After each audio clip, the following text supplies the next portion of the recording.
hermanos, buenas noches. Dios les bendiga a todos ustedes. Vamos a abrir la palabra en Habacuc, donde acabamos de leer.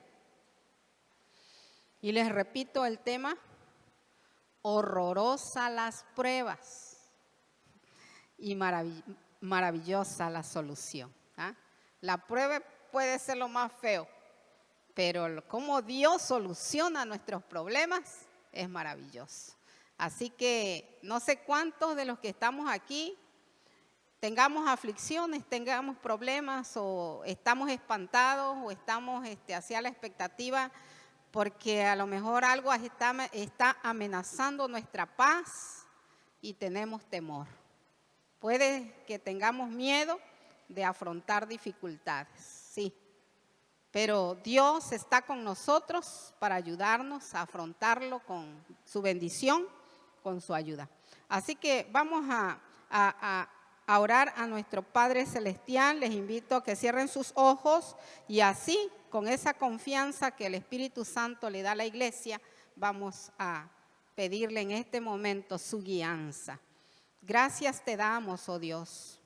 Muchas gracias por cómo tú bendices a tu iglesia. Sin lugar a dudas, como dice tu palabra, en el mundo vamos a tener aflicciones, muchas aflicciones, Padre. Pero de cada una, tú siempre nos librarás, siempre nos darás la fortaleza que nuestra vida requiere. En este momento, Padre muy amado, te suplicamos que nos enseñes a la luz de la Biblia esa luz que ilumine nuestro sendero en medio de las dificultades, en medio de las pruebas que no sabemos qué tan graves serán, no sabemos cuándo vendrán.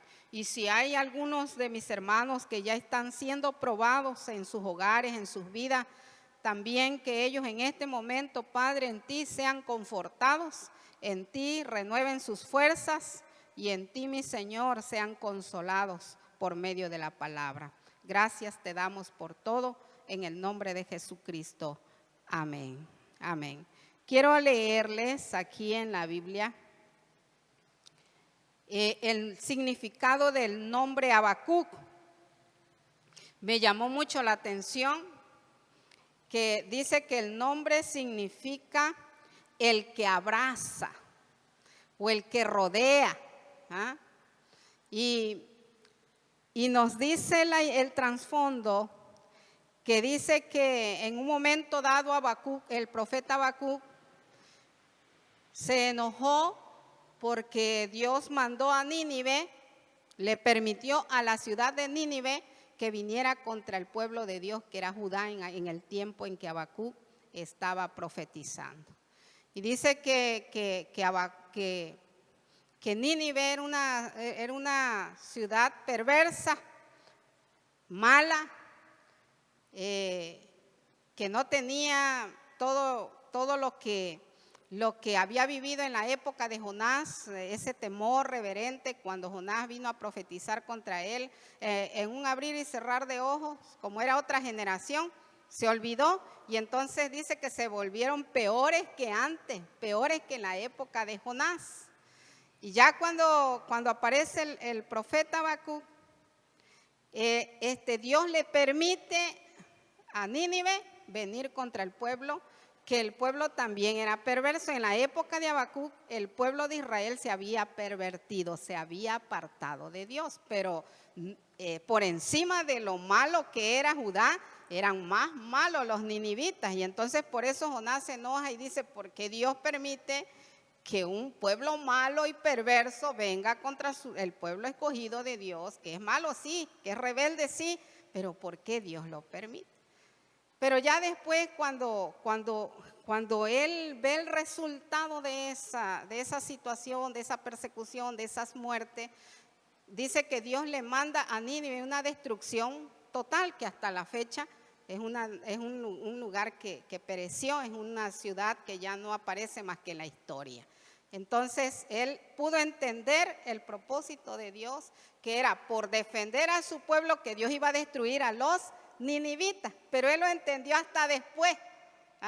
Y a veces a nosotros nos pasa que pasamos tribulaciones, pasamos pruebas y no entendemos a Dios y decimos, ¿por qué a mí, Señor? ¿O por qué me estás mandando esta prueba? ¿Por qué estoy viviendo esta circunstancia?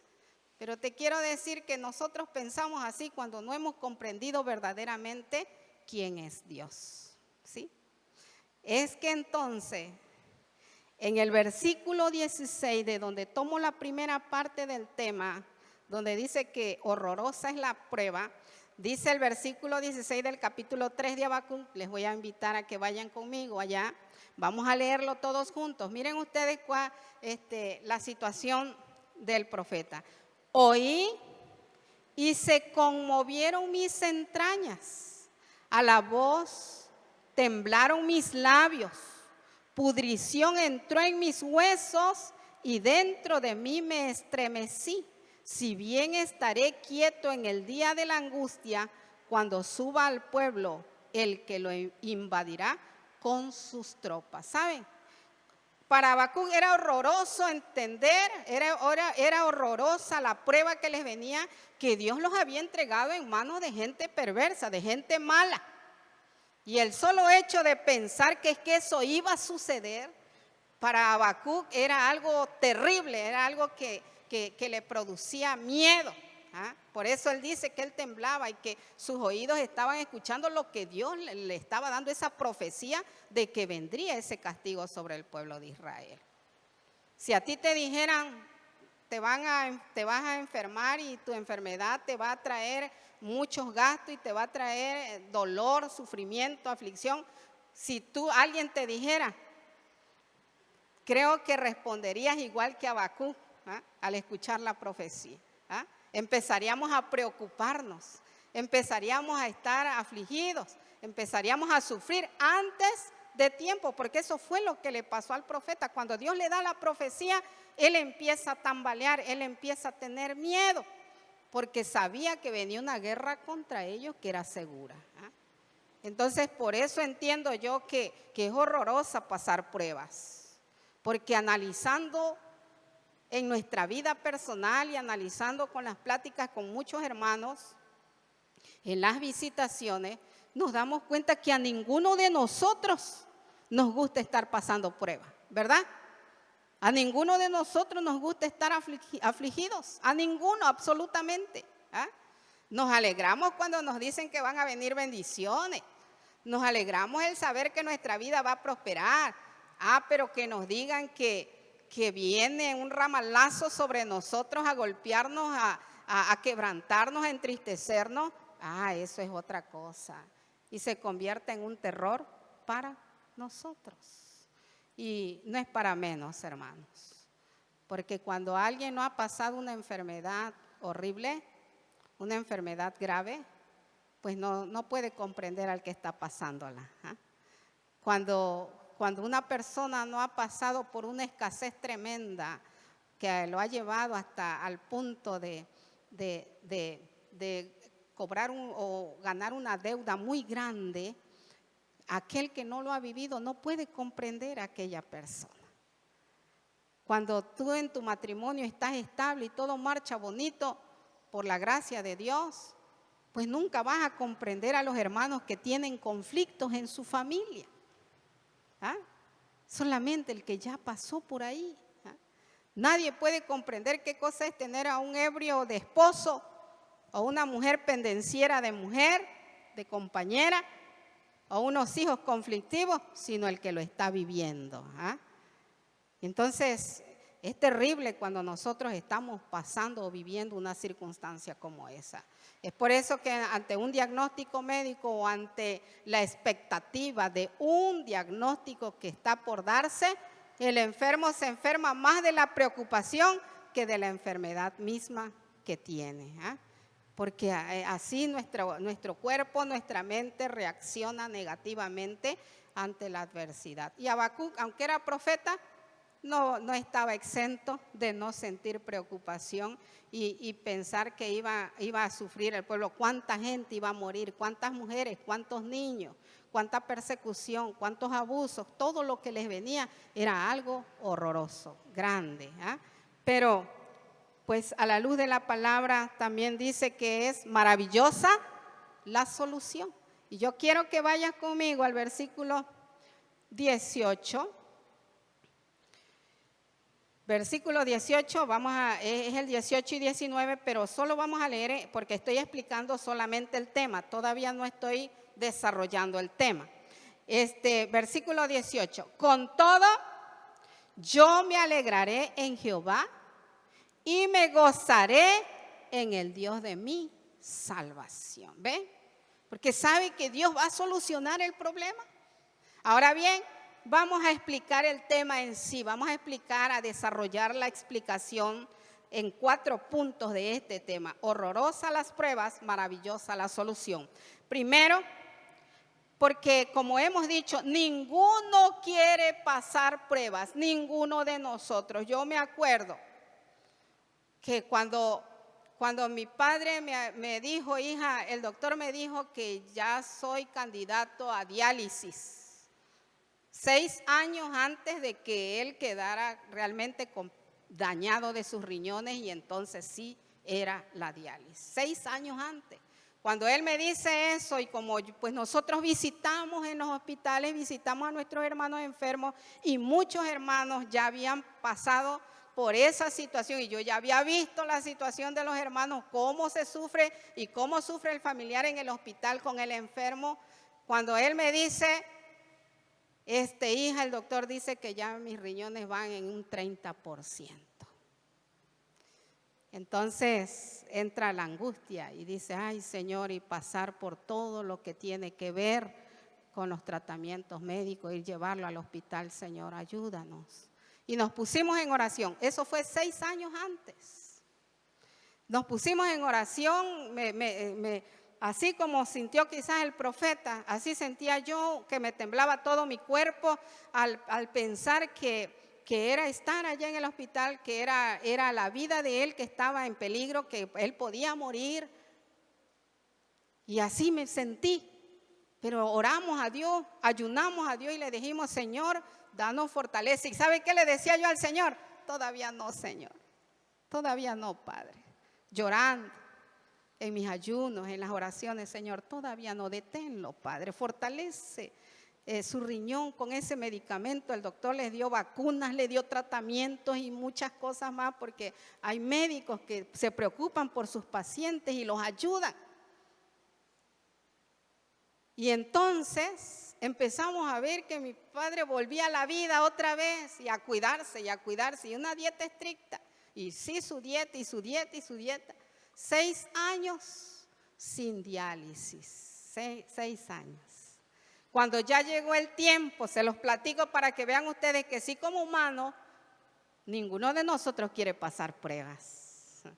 Y les estoy platicando mi testimonio porque es importante que nosotros podamos vernos a nosotros mismos y analizar cómo estamos recibiendo o apercibiendo esa mala circunstancia que estamos teniendo. Y entonces, cuando ya se pone grave, ya después de 6 años, y ya lo llevamos al hospital y todo, y dice el médico, no, este señor vive por gracia porque desde diciembre sus riñones están paralizados. No sabemos cómo es que está vivo. Eso fue para el mes de mayo. Él empezó a perder su riñón en diciembre, pasaron varios meses. Y cuando ya lo internan, lo operan, no sirvió la diálisis, no le funcionó, vuelven a operarlo otra vez, no le funciona, le vuelven a operar la tercera vez, no le funciona la diálisis. Por último dice el doctor, vamos a ponerle la hemodiálisis, vamos a ponerle un catéter. Y entonces dice, de aquí, si aguanta su cuerpo, es bendición. Si no, pues ya hasta aquí no podemos hacer. Médicamente, él está desahuciado. Y hermanos, cuando dicen eso, yo me acuerdo y creo que en algún momento alguna hermana, a alguien le he platicado este testimonio, porque es algo que yo viví y lloré. Venía yo de alguna actividad o del hospital, no sé de dónde, solo me acuerdo que allá antes de llegar a casa, mis sentimientos explotaron y le digo al Señor llorando, me detuve, apagué el carro y le digo, Señor, ya llegó ese momento que te había pedido hace 6 años, Padre. Ya llegó, gracias, porque 6 años me lo diste bien, que yo no tuve que estar en el hospital.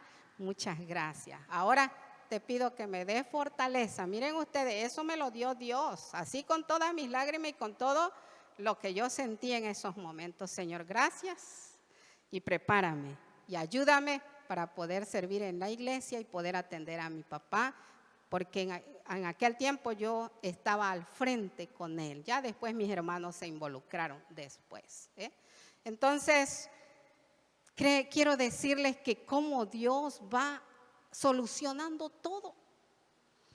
Cómo lo acomodó Dios y cómo Dios nos dio fortaleza. Y en esos 3 años que él vivió con hemodiálisis, en esos 3 años el Señor me permitió no enfermarme de ninguna cosa. Poder estar hasta el día en que lo entregamos al panteón. Porque eso lo hace Dios. Es verdad que nadie quiere pasar pruebas, pero Dios siempre da soluciones. Recuerda que Dios es maravilloso. No importa qué estés viviendo, pero Él es tu fortaleza. Y te quiero llevar al versículo 17 que está en medio. El versículo 17 es donde nos da una lista de pruebas en la vida. Esta es una lista nada más. Pero vamos a leerla y vamos a tratar de interpretarla. Vamos a ir aplicándola. El versículo 17. ¿Cuáles son las pruebas? Primero, aunque la higuera no florezca. ¿Qué entendemos ahí? Cuando no hay flor sabemos que no va a haber frutos, ¿verdad? Puede que en tu prueba no estás viendo ninguna solución, no hay ni una señal de que va a haber solución. No está floreciendo una solución, no hay. Ante tus ojos no hay una aparente solución. Pero aunque no la haya, tenemos que seguir confiando en Dios. Habacuc no sabía que Dios tenía determinado destruir a los ninivitas para siempre. Cuando Jonás, todavía el Señor le dio la oportunidad a los ninivitas que se arrepintieran y se arrepintieron en ayuno y cilicio. Y vivieron en paz muchos años. Pero volvieron a recaer y la maldad de su corazón se hizo mayor. Y entonces dice el Señor, ahora ya no les vas a profetizar para que se arrepientan. Ahora yo les voy a dar permiso que azoten a mi pueblo, que golpeen a mi pueblo, que maten a muchos de mi pueblo, pero yo los voy a destruir. Porque Dios así actúa. Da oportunidades al hombre, a la mujer, pero cuando va a destruir, destruye, hermanos, destruye.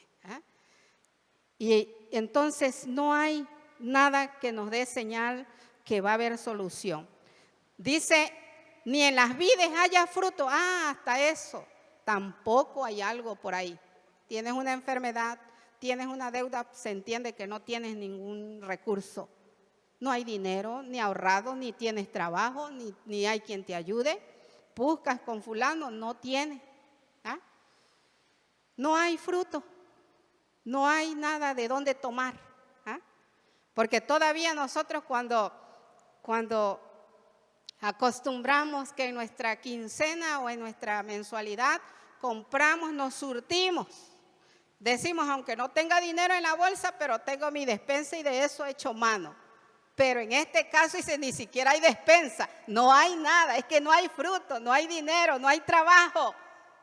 Pero aunque no haya, Dios siempre estará para ayudarte. Dice además el texto, aunque falte el producto del olivo, aunque también no haya aceite. El olivo era útil para muchísimas cosas, como ungüento, era medicinal y era muy comerciado. Era una fuente de ganancias. Aunque tu fuente de ganancia se acabó. A lo mejor estamos nosotros como la viuda, ¿se acuerdan allá cuando el profeta Elías, que no tenía nada? O cuando Eliseo, la viuda que no tenía nada tampoco, pero cómo Dios le dio que llenara las tinajas de aceite, para que pagara su deuda y pudiera sostenerse. Maravilloso es Dios. Y entonces puede que no haya nada que tu familia te da la espalda, en tu trabajo no te quieren prestar o ya debes y no hay de dónde echar mano. Puede que así sea. Dice el texto también, y los labrados no den mantenimiento. Mucha gente vive de lo que hace. Hay gente que es comerciante y entonces de eso se sustenta. Hay gente que trabaja la tierra y de la tierra siembra y produce y vende. Y come una parte, vende una parte, deja para sembrar y así se sustenta. Pero dice, a lo mejor tus labrados tampoco te den mantenimiento, no te ayudan, no tienes, al contrario, y más con esta inundación, mucha gente que había sembrado, se murió la siembra que tenía. Porque a veces cuando nos vienen desgracias, vienen así acompañadas de otros males. No hay esperanza humana, todo se está terminando. Cuando en tu casa te enfermas tú, se enferma la esposa, se enferma el hijo, se enferma la mamá, se enferma el papá y todos exigen tiempo y recursos y dices, pues yo también estoy enfermo, ¿cómo le hago? Pasa así. En lugar de que puedas generar, sacas de donde no hay. Vamos otro. Dice, y las ovejas sean quitadas de la majada. Tampoco tienes nada para vender ni para comer. Puede que llegue esa situación. Pero de todos los que estamos aquí, yo les quiero preguntar, aunque a veces no tenemos pollos en el patio, no tenemos dinero en la cartera para comprar, ni pollo, ni frijolitos, ni huevitos, ni nada, no tenemos. Ese día estamos escasos. ¿Cuántos de los que estamos aquí le ha pasado eso y ese día no comió nada? Que levante su mano el que no haya comido nada ese día. Ninguno levantó la mano porque a todos Dios nos ha bendecido, aunque no haya nada para comer. ¿De dónde saca el Señor? Él sabe. Y Él nos dice en su palabra que miremos las aves del campo, que ellas no siembran, pero ellas recogen y se alimentan. Las flores del campo, que ellas no tejen ni hilan, pero como Dios las viste tan hermosas. ¿Por qué? Porque su creador, su sustentador, las hermosea cada día. Y así es en la vida de la iglesia, hermanos. ¿Sabe qué nos hace falta? A nosotros confiar en Dios. Somos profetas, tal vez. ¿Cómo no sabemos los textos bíblicos? Y se los aplicamos a mengano y a sotano en las visitas. Pero cuando estamos pasando una tribulación, se nos olvidó el pasaje para nosotros. Habacuc era profeta, pero tuvo miedo y sintió horroroso lo que venía. Pero Dios le muestra que también, a pesar de todo eso, Él le da el entendimiento. Por eso aquí en la Biblia, arcoíris, esta parte que estamos leyendo está en color verde, que significa esperanza, que significa la salvación.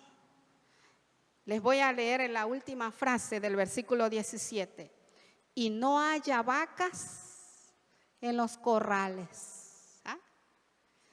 Recordemos que el pueblo de Israel era ganadero. Ellos tenían ganado, tenían ovejas. Esa era la bendición que Dios le había dado. Y pues la vaca era fuente de alimentación y de recursos. Y puede que nosotros, pues, de hecho, ninguno de nosotros tiene vaca en los corrales.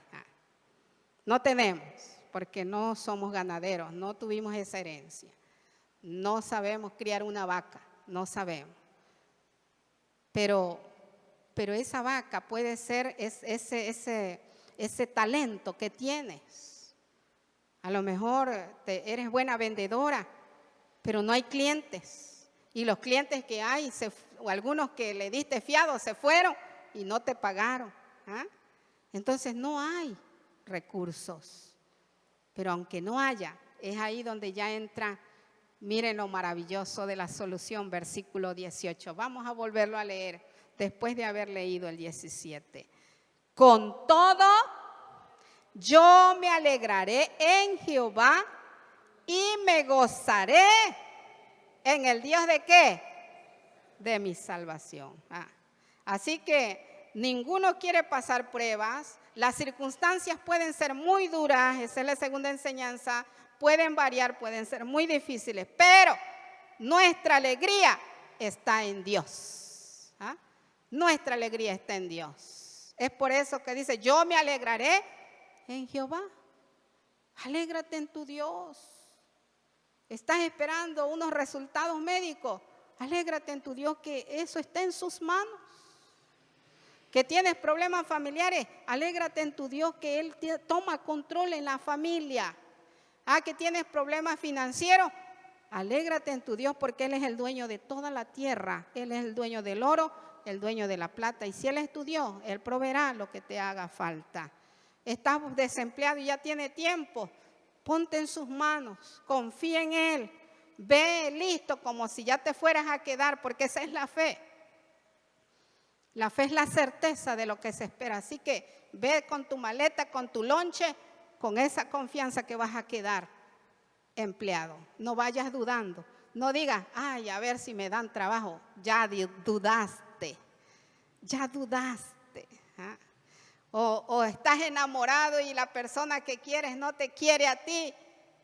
No te derrotes antes de tiempo. No digas, le compré este anillito a ver si lo recibe o este regalito a ver si lo recibe. Ya te derrotaste. Llévaselo, entrégaselo, aunque no te acepte tu sentimiento, tu afecto por él o por ella. Pero llévaselo como amigo, como persona, como conocido. Ve con esa confianza. Así quiere Dios que actuemos con fe. Y aunque no entiendas los misterios de Dios, solo confía en Él. Confía en Dios. Dile a Él qué sientes, cómo estás, qué te espanta. Y vas a ver que lo vas a superar, hermano. ¿Sí? Porque sé que aquí hay hermanos que han pasado pruebas y así han vivido orando a Dios, pidiéndole a Dios y Dios los ha sostenido. Así que a esos hermanos que viven así, orando al Señor, no quiten el dedo del renglón. Sigan confiando en el Señor. Sigan aferrados a las promesas de Dios. Y entonces seguirán viendo las maravillosas soluciones de Dios. Ahora el versículo 19 de ese capítulo de Habacuc. Jehová el Señor es ¿qué cosa? Mi fortaleza, el cual hace mis pies como de ciervas y en mis alturas me hace andar hasta ahí, hasta ese punto. Entonces yo encuentro aquí, como cuarto lugar, la fortaleza es Dios. Tu fortaleza no es el trabajo, tu fortaleza no es la familia, no es tu jefe. Tu fortaleza no es tu mujer, no son tus hijos, no es tu esposo. Tu fortaleza no son tus padres. Tu fortaleza no es la iglesia. Tu fortaleza no es el pastor. Tu fortaleza no son los ancianos. Tu fortaleza no es el ministerio de educación. No es la sociedad femenil. No es el coro. Tu fortaleza es Dios, porque Él te va a dar la solución. Él, pero invócalo y confía. Confía y adórale, aunque no entiendas el porqué de tu dificultad, aunque no entiendas la prueba que estás pasando. Solo adórale, porque Él jamás te traerá un despropósito a tu vida. Todo lo que acontece tiene un plan. Y el plan de Él se va a cumplir en tu vida.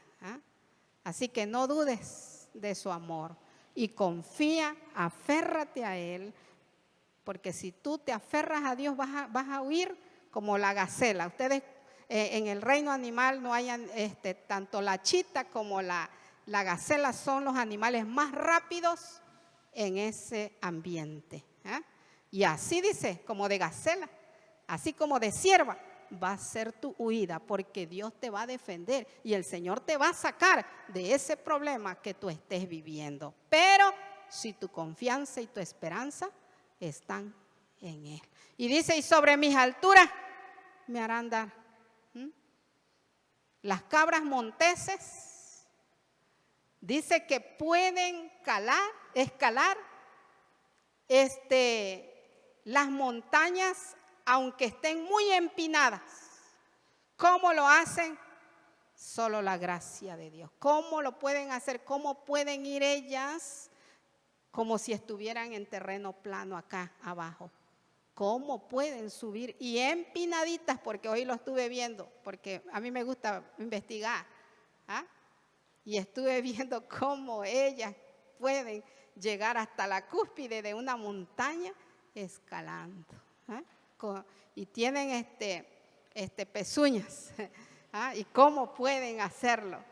Porque Dios les da esa capacidad, esa es su naturaleza.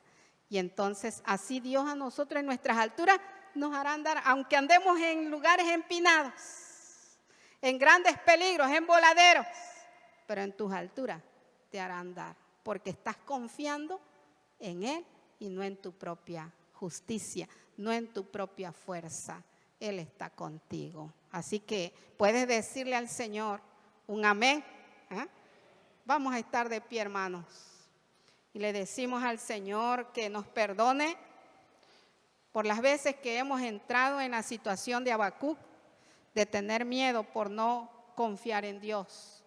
Pero así a la vez que como Él le reveló a Habacuc que Dios tenía una solución, así te la muestre a ti.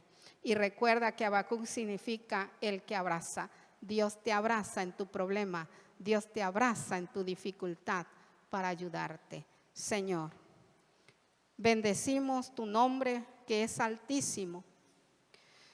Te adoramos en medio de nuestra pequeñez, en medio de nuestras rebeldías. Te imploramos misericordia y perdón.